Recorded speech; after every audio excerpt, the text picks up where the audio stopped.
Hello and welcome to Council Catch-Up. I'm your host, Derek Westby, here on WSTO TV. Just a reminder, WSTO TV is on TDS HD Channel 981, Spectrum Channel 981, also on Roku, Apple TV, Fire TV, Android, and iOS, and on your smartphone, and on YouTube and Facebook. We're here to talk about the Tuesday, April 9th, 2024 City Council meeting, and I'm here with Mayor Swadley. Welcome. Good morning. So you had the call to order and the certification of compliance with open meetings laws. There was no one at public comment period. So we had a couple of presentations and communications. Did you want to talk about those at all? Sure. The one in particular is the city is going to be transitioning from Outlook to Google.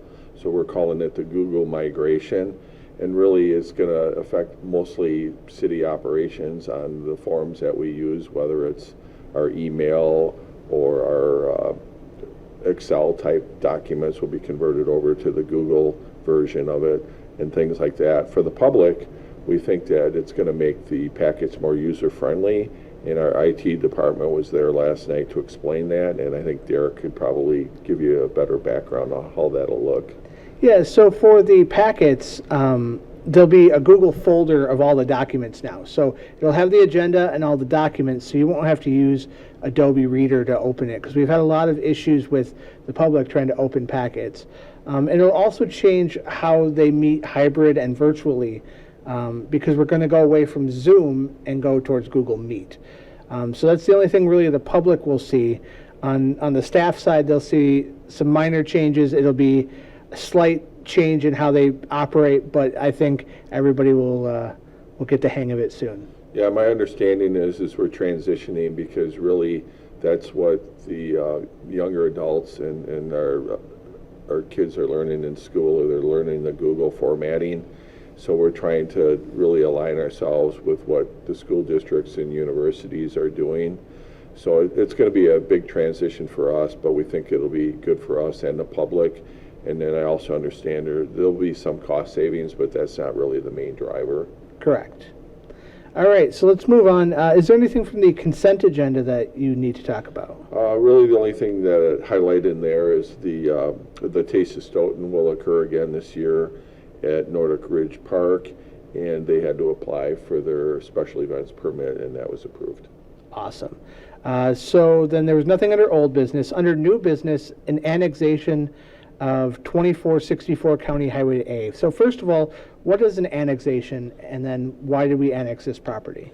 So this particular one is we do an annexation, which basically is a property that is in an adjoining township, and it brings it into the city. And typically what will happen is the owner of the land will seek that annexation through a request. Now this particular property is property the city purchased from an individual, so it can expand Racetrack Park. So it's actually the city looking to annex the property, and we do that through an ordinance. So last night was the first reading. You might recall for ordinances, we typically do 2 readings, so we introduced it at one meeting, and then at the following meeting we actually take a vote and approve the ordinances. Okay, and then the next item 8, Resolution 49 of 2024, was to amend the 2024 adopted budget for ARPA funds for the Stoughton Area Community Foundation. Yeah, so the next 2 items were both related to the American Rescue Plan Act money. So you might recall a few years ago, the federal government allocated money directly to the states and really to the local municipalities. So our portion was over $3 million. So the committee of the whole is made up of the city council and myself, and those meetings are chaired by the council president. And they're more like a workshop typically. So they went through some requests and made 2 recommendations to the council. The first one was to allocate an additional $75,000 to the Stoughton Area Community Foundation, and they've been kind enough to help distribute money on behalf of the city. They had previously received $100,000 from the city, and they have a process that they go through for applications for those dollars in our local nonprofits. So the council ultimately last night approved allocating that additional $75,000. And then the next one involved our revolving loan fund. We actually have two of them for business owners. We have one that was established through the redevelopment authority using excess TIF money for the downtown only. And then we used the ARPA money last year and contributed $200,000 for citywide allocations of revolving loan funds, and they're low interest, so the money gets paid back, and it's kind of the gift that keeps giving. So last night the council authorized an additional $100,000 for the revolving loan fund.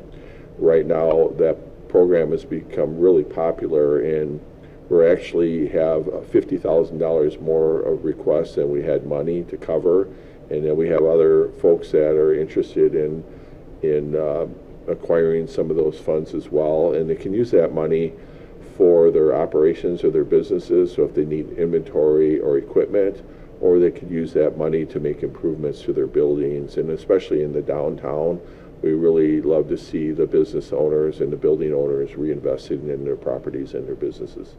Okay. Item number 10, Resolution 51, repayment of debt service fund advance to EMS. So several years ago, we had it set up where basically when I think the EMS building, portion of the building was remodeled, there was some debt that was accumulated, and a couple of years ago, we basically provided the EMS the money they needed to make those debt payments back to the city, so it was really almost a shell game. So right now, the EMS is actually making interest off that money. What we'd like to do, and ultimately it was approved, is just have the EMS give that money back to the city. It's a city building, and we're looking as we move forward to try not to hamper the operations of the EMS by having them paying back debt, whether it's on their building or on new ambulances. We really want them to use any excess revenue they get from the services they provide to put that money back into operations for staffing and training and supplies, instead of putting it back in for a sinking fund for equipment, large purchases of equipment or buildings or vehicles. We just think that as we grow as a community, we need to be able to grow and support the EMS volunteers and staff that's down there, and use those dollars more for operations and less for capital improvements. Okay. Item number 11, Resolution 52, software service agreement with iWork Systems. So first of all, what is iWork Systems, and what is it going to do for the public? So the iWorks is some software packages, and you can help me out if you know more about it than I do, but basically we use it right now for two departments. The clerk's department uses it for things for licensing, for like dog licenses, and for any licenses for chickens or dogs or anything like that. And then the planning department uses it for the forms that get submitted for the planning department for like building permits and things like that. And with our new director of planning and development, Chris, it suggested that we expand that software. We're limited to basically 3 options, and with this additional increase in $5,000 increase, we can go up to 20 different options, which is probably initially more than we need, but we feel that other departments might want to help share that system. And we just think it'll streamline the processes, not only for staff, but for developers and members of the public that are submitting their licenses. Okay, and item number 12, Resolution 53, First Amendment to Payment for Municipal Services Agreement. Yeah, so this one's been on here multiple times, including the last meeting. So this is money for what we call pilot, which is basically money in lieu of taxes. So for Greenspire, instead of them paying a property tax, they actually give that money directly to the city. And we're going to be going through construction out there through a tax-exempt deal. And the attorneys had some minor language changes there that covered really how the pilot would be paid to the city. And really the biggest change in it was really who the forms and billing and information was sent to. So this one hopefully is the last time we'll have to look at this, but we're excited about the project because we're going to be able to renovate all the apartments over at Greenspire, And then we also secured some funds to do some sustainability efforts, such as solar panels, or looking into geothermal and other cost-saving measures. Most of the people that live there are on fixed income, have subsidizes for their rent.